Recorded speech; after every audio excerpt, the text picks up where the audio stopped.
Assalamualaikum warahmatullahi wabarakatuh. Baik, perkenalkan nama saya Pinda Wahyunita. Di sini saya akan membahas mengenai uji asumsi klasik regresi linear sederhana. Video ini dibuat untuk memenuhi tugas dari mata kuliah Statistika 2 dan dosen pengampu Hasnita SSI MSI. Mungkin kita langsung saja ke pembahasan.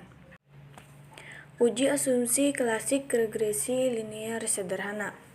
Jadi uji asumsi klasik itu ada 4. Yang pertama, asumsi linearitas.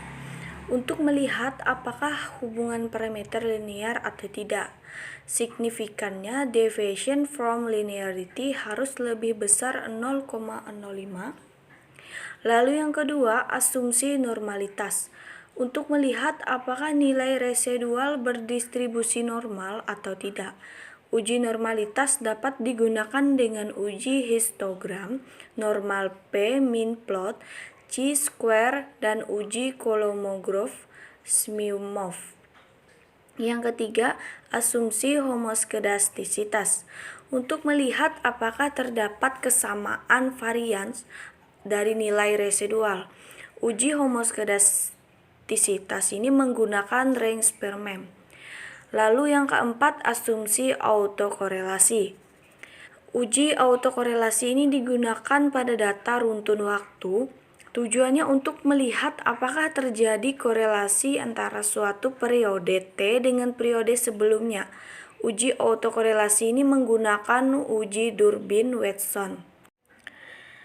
Di dalam asumsi normalitas, uji Kolmogorov-Smirnov, dasar pengambilan keputusannya itu ada 2.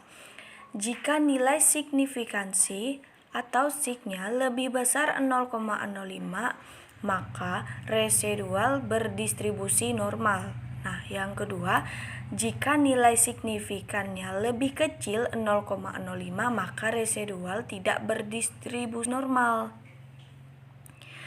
Lalu asumsi homoskedastisitas. Di dalam uji Ring-Spearman, dasar pengambilan keputusannya itu adalah jika nilai signifikan lebih besar 0,05, maka residualnya memiliki varians yang sama. Lalu yang keduanya, jika nilai signifikan lebih kecil 0,05, maka residual memiliki varian yang tidak sama. Lalu asumsi autokorelasi. Uji Durbin-Watsonnya. Dasar pengambilan keputusan ada 3. Jika D atau Durbin-Watson lebih kecil dari DL atau lebih besar dari 4 kurang DL, maka terdapat autokorelasi. Lalu jika D terletak antara DU dan 4 min DU, maka tidak ada autokorelasi.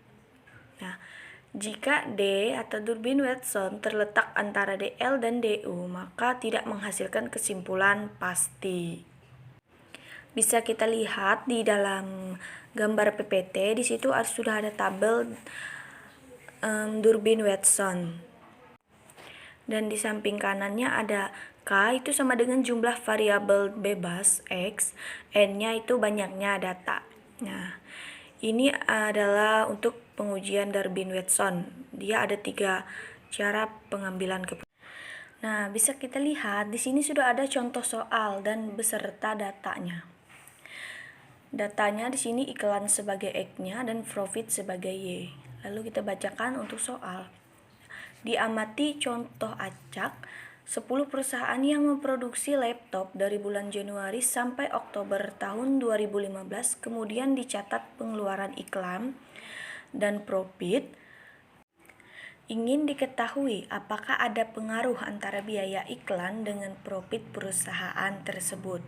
Langsung saja kita coba untuk menghitungnya menggunakan SPSS. Jadi sebelumnya kita masuk dulu ke dalam aplikasi SPSS. Baik, di sini saya sudah masuk ke dalam aplikasi SPSS. Di sini saya menggunakan SPSS versi 25. Sebelumnya, pertama-tama kalian masukkan datanya terlebih dahulu, data yang ada di dalam PPT tadi. Setelah itu kita beri nama untuk data di atas. Data pertama ini X, lalu yang keduanya Y. Untuk desimal kita simpan 0 karena kita tidak menggunakan desimal. Lalu label untuk X sama seperti di data. X adalah iklan dan Y adalah profit. Lalu kembali lagi ke data view. Untuk menguji asumsi klasik, ada 4 yang akan kita uji. Yang pertama yaitu uji linearitas. Untuk menguji linearitas, kita mengklik Analyze, lalu Confirm Means, lalu Means. Di sini ada dependen dan independen. Profit atau Y sebagai dependen dan iklan atau X-nya sebagai independen. Lalu ke option. Lalu kita klik bagian kolom di bawah ini yang test for linearity. Lalu continue. Setelah itu oke. Nah, inilah hasil uji linearitas menggunakan SPSS versi 25.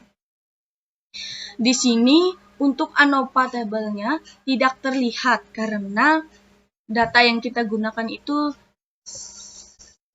sebenarnya harus menggunakan SPSS versi 16. Di sini saya tadi menggunakan versi 25. Lalu untuk kriteria pengujian linearitas itu adalah H0 ditolak jika nilai sig deviation-nya from linearity lebih besar dari 0,05.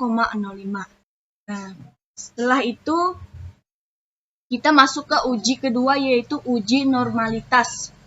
Sama, kita klik Analyze, lalu masuk ke Regression, lalu Linear, lalu Profit atau Y sebagai dependent, iklan dan X-nya sebagai independent. Lalu Save, klik Save. Setelah itu kita klik Understand this, Continue, lalu oke. Dilanjutkan, kembali ke Analyze, Non-Parametric Test, lalu Legacy Dialog, lalu ke satu sampel KS. Understand sebagai test variable list, lalu oke. Nah, baik, inilah hasil dari uji normalitas menggunakan SPSS versi 25. Dasar pengambilan keputusannya, jika nilai sig lebih besar dari 0,05 maka residual berdistribusi normal. Nah, maka artinya di sini adalah berdasarkan output terlihat bahwa nilai signatur lebih besar 0,05 yaitu 0,200 lebih besar dari 0,05. Maka dapat disimpulkan bahwa residual berdistribusi normal. Setelah itu kita ke uji ketiga yaitu uji homoskedastisitas. Sama di analyze, lalu correlate, bivariant, iklan di variable, understand di variable, lalu person di sini kita rubah jadi sperman, lalu klik OK. Nah, inilah hasilnya uji homoskedastisitas tadi. Untuk kesimpulannya, berdasarkan output terlihat bahwa nilai sig lebih besar 0,05 yaitu 0,751 lebih besar dari 0,05. Maka dapat disimpulkan bahwa residual memiliki varians yang sama. Lalu untuk uji yang keempat yaitu uji autokorelasi. Ini uji yang terakhir, sama di analyze, lalu kita masuk ke regression, lalu linear. Setelah itu, karena di sini sudah dimasukkan dependen dan independennya, kita langsung ke statistik. Lalu kita klik Durbin-Watson, continue. Setelah itu oke.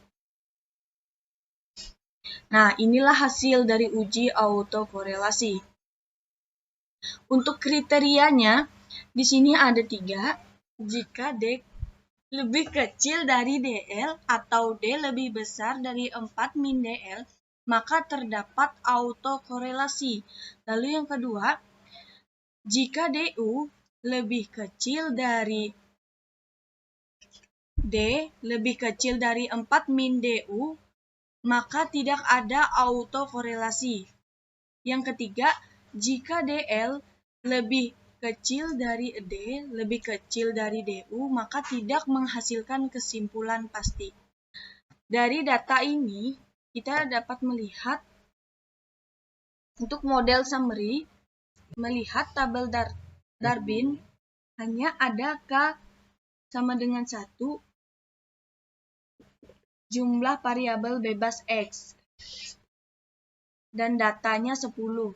Kesimpulannya, berdasarkan output terlihat bahwa nilai DU lebih kecil dari D lebih kecil dari 4 min DU, yaitu 1,3197 lebih kecil dari 2,549 lebih kecil dari 2,680. Maka dapat disimpulkan bahwa tidak ada korelasi antara suatu periode T dengan periode sebelumnya. Baik, itu saja yang dapat saya jelaskan mengenai uji asumsi klasik regresi linear sederhana.